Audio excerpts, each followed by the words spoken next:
ভোরের দিকে অঝোর ধারায় বৃষ্টি নামে ময়মনসিংহে। কয়েক ঘন্টা এক টানা চলে ভারী বর্ষণ। শ্রীলঙ্কা আবারও রপ্তানিতে শীর্ষে।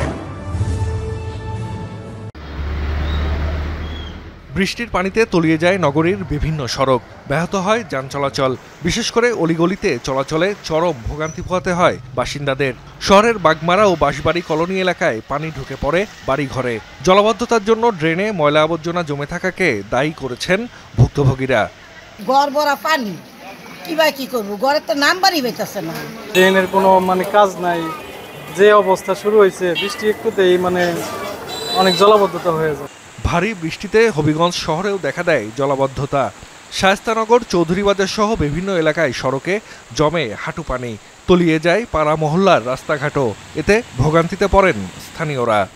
প্রায় দীর্ঘ 20 বছর ধরে আমরা দেখে আসছি যে এলাকার রাস্তাঘাটে পানি অল্প বৃষ্টিতেই আসে, জলাবদ্ধতা সৃষ্টি হয়ে যায়। তার একমাত্র কারণ হচ্ছে আমাদের আশেপাশের ড্রেনগুলো পরিষ্কার নয়, যেটা আমরা বুঝতেছি। টানা বর্ষণ আর ভারতের ত্রিপুরা থেকে নেমে আসা পাহাড়ি ঢলের পানিতে ব্রাহ্মণবাড়িয়ার আখাউড়ার দক্ষিণ ইউনিয়ন, মোগরা সহ 3টি ইউনিয়নের নিম্নাঞ্চল প্লাবিত হয়েছে। পানিবন্দী হয়ে পড়েছেন হাজারো মানুষ। তলিয়েছে ফসলের ক্ষেত, ভেসে গেছে পুকুরের মাছ। হাওড়া নদীর বাঁধ ভাঙার শঙ্কায় আতঙ্কে স্থানীয়রা। 25 থেকে 30টি গ্রামে পানি প্লাবিত হয়েছে। যারা পানি বন্দী হয়ে রয়েছে তারা উদ্ধার করে নিয়ে সেটা আশ্রয় কেন্দ্রে রাখা হয়। সিলেটের গোলাপগঞ্জে ভারী বর্ষণে টিলা ধসে প্রাণ গেছে একই পরিবারের 4 জনের। ভোরের দিকে বক্তিয়ারঘাট এলাকায় রমিজ উদ্দিনের ঘরের ওপর টিলা ধসে পড়ে। এতে ঘটনাস্থলে মারা যান রমিজ, তার স্ত্রী ও 2 সন্তান।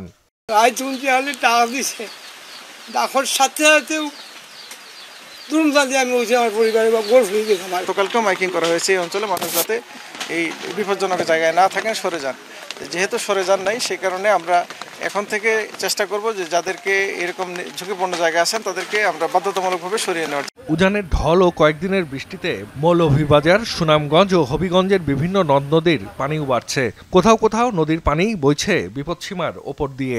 ভারী বৃষ্টি অব্যাহত থাকলে নিম্নাঞ্চলে বন্যার শঙ্কা রয়েছে। যদি ভারী বৃষ্টিপাত থাকে তাহলে সুনামগঞ্জে বন্যার ঝুঁকি তৈরি হতে পারে। অবজার্ভ করছি, যদি কোনো কারণে বন্যা পরিস্থিতি সৃষ্টি হয় সেক্ষেত্রে আমরা স্থানীয় প্রশাসন এবং জনসাধারণকে অবগত করব। এদিকে শেরপুরের উজানে নদ নদীর পানি কিছুটা কমলেও নিম্নাঞ্চলের দিকে বাড়ছে।